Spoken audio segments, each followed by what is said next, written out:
तबाही का मंजर म्यांमार और बैंकॉक दोनों ही जगहों पर दिखाई दे रहा है। आइए आपको सीधे इस वक्त लिए चलते हैं बैंकॉक, जहां से हमारे साथ सिद्धार्थ कोचवाल जुड़ गए हैं।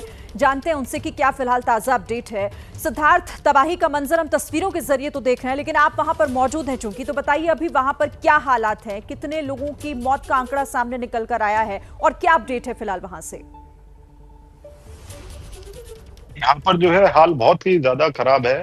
फिलहाल जो जितने भी पब्लिक ट्रांसपोर्ट हैं और जो भी इमरजेंसी सिचुएशंस यहाँ पे लगा दी गई हैं और सब कुछ बंद कर दिया गया है मेन सिटी में।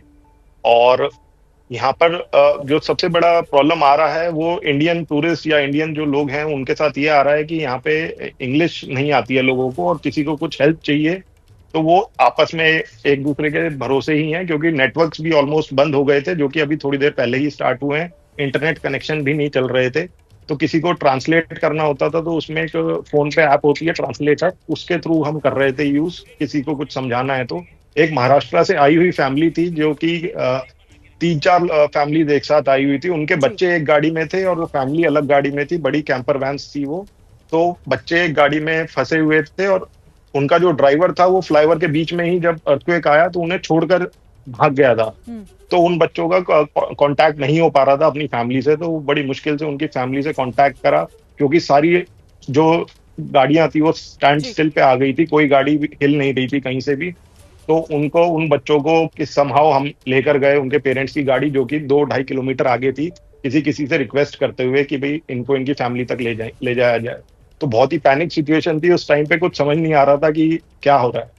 बिल्कुल, तो मुश्किल हालातों से इस वक्त थाईलैंड और म्यांमार दोनों ही जो देश हैं वो जूझ रहे हैं। कई तरह की मुश्किलें हैं। आप हमारे साथ रहिएगा सिद्धार्थ, मैं आगे भी आपसे बातचीत करूंगी, लेकिन इस बीच देखिए, धरती के अंदर 7 टेक्टोनिक प्लेट्स हैं जो लगातार घूमती रहती हैं, लेकिन कभी कभी ये प्लेट्स आपस में ही टकरा जाती हैं और जब ऐसा होता है तो धरती हिलने लगती है और भूकंप आ जाता है। आज म्यांमार और थाईलैंड दोनों ही देशों में ऐसा भूकंप आया कि धरती एक दिन में 2 बार कांपी, जिसने भयंकर तबाही मचाई। और इसी तबाही में थाईलैंड की एक 30 मंजिला निर्माणाधीन इमारत महज 3 सेकंड्स में भरभरा कर ढह गई।